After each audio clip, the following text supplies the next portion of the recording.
Hi everybody, welcome back to 100% Marks. So Newcastle United took on Brighton today at St James's Park in the first game at home this season. And of course, 2 minutes into the game and Brighton took the early lead through a very dodgy call by the referee. Now, Lamptey ran down the right hand side, he was breaking into the box. Alan St Maxim came in with a sliding tackle.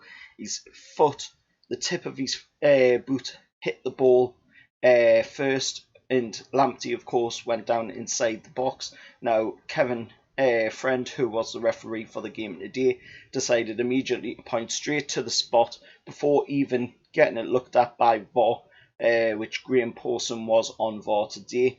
And of course, the next thing you know, Brighton's getting a penalty, and up steps Neil Maupay to try and put away the penalty for Brighton, which he did. He ended up putting it in the back of the net past Caldolo. So Newcastle United were 1-0 down 2 minutes into the game, which isn't a great start to our first game at home this season. But hopefully we were going to get at least a chance to get back into the game and try and build from there. But that wasn't the case again, as Brighton got another controversial call given in their favour, this time through Tossard down the right hand flank. They said that he was onside.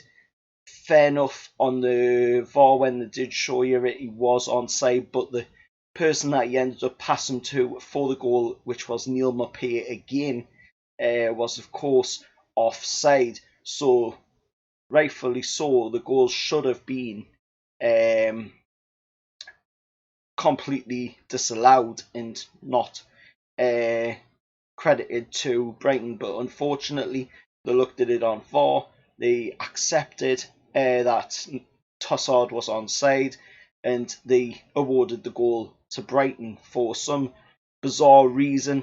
I don't know why, because in my opinion, Maupay, who actually scored the goal, was offside when he got the ball passed to him from Tossard, who was on the right flank. But that didn't matter to Kevin Friend and Craig Pawson, of course, as they awarded the goal to Brighton.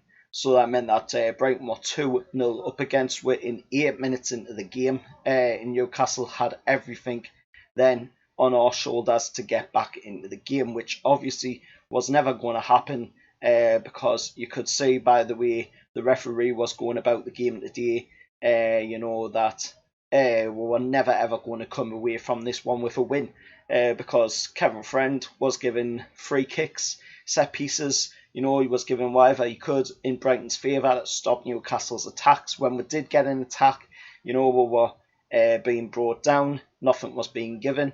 There was a shout for a penalty as well on Miguel Almiron. It should have been given, but it wasn't. And, we can feel very hard done by today. And Steve Bruce didn't help matters neither by bringing on, of course, Joe Linton when we were already losing the game. He brought Joe Linton on, and that was it from there. As soon as Joe Linton came onto the field, there was absolutely nothing for Newcastle to do but just sit and wait for the defeat, because Joe Linton just completely went disappearing again, just like he did in the Blackburn game. And, this wouldn't have happened if we had gotten the takeover, and that is mainly straight down to the point right there. If we had gotten the takeover, this result for Brighton today would have never ever happened, because we would have had a lot different of a lineup out there against them today. I'm not saying the lineup was bad. It wasn't great, Steve Bruce again decided to go with John Joe Shelby in the centre pairing alongside Hayden. I would have rather liked to have seen him go with Jeff Hendrick in that centre pairing with Hayden, with of course Ryan Fraser going out onto the wing. Ryan Fraser, of course, did get his Premier League debut, but it was Maximin having to come off for Fraser to go on, which it didn't really help matters, because we lost that attacking speed of Maximin as well. So we only then had Ryan Fraser on one wing, Jeff Hendrick on the other wing. If we had Maximin and Fraser on both wings, and then of course, like I say, Jeff Hendrick playing in that centre pairing alongside Hayden, then we would have had a much better chance. Andy Carroll, I thought today, had some pretty good chances, but again, like it happens all the time when Carroll plays. He was being held down by the arm, not given their stuff neither because he's a big lad, and they just assume that he can muscle them off, and he can. But when he was doing it, he was getting complaints against him from Kevin Friends. So, in my opinion, other people may think otherwise, but I think today we were well and truly screwed over by the officiating staff, and I think we're going to have to look into ways to try and get past that. We're going to have to look at ways to try and outsmart the referees, try and do our best not to get them kinds of decisions done against we. But it was kind of out of our hands today with the way it was played. 8 minutes in, 2-0 down already, in dodgy penalty call and a dodgy offside decision as well. What more can we do when that's been done against we?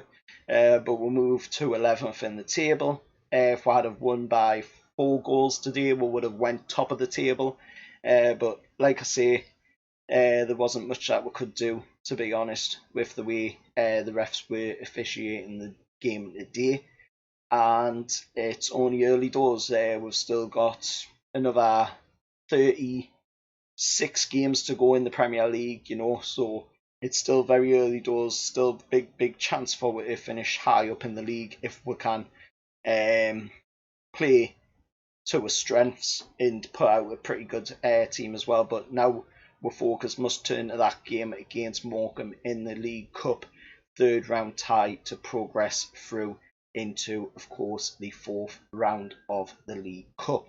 Then, of course, we've got Tottenham after that, but mainly the focus is the Morecambe game first. Then we'll move on to the game against Spurs after that. Let us know your thoughts down in the comments below. Did you think the same as me? The ref was kind of against where today. If you did, let us know down in the comments below. Also put a like on the video, and I'll see you all next time. Remember, like, share, subscribe, and however, lads.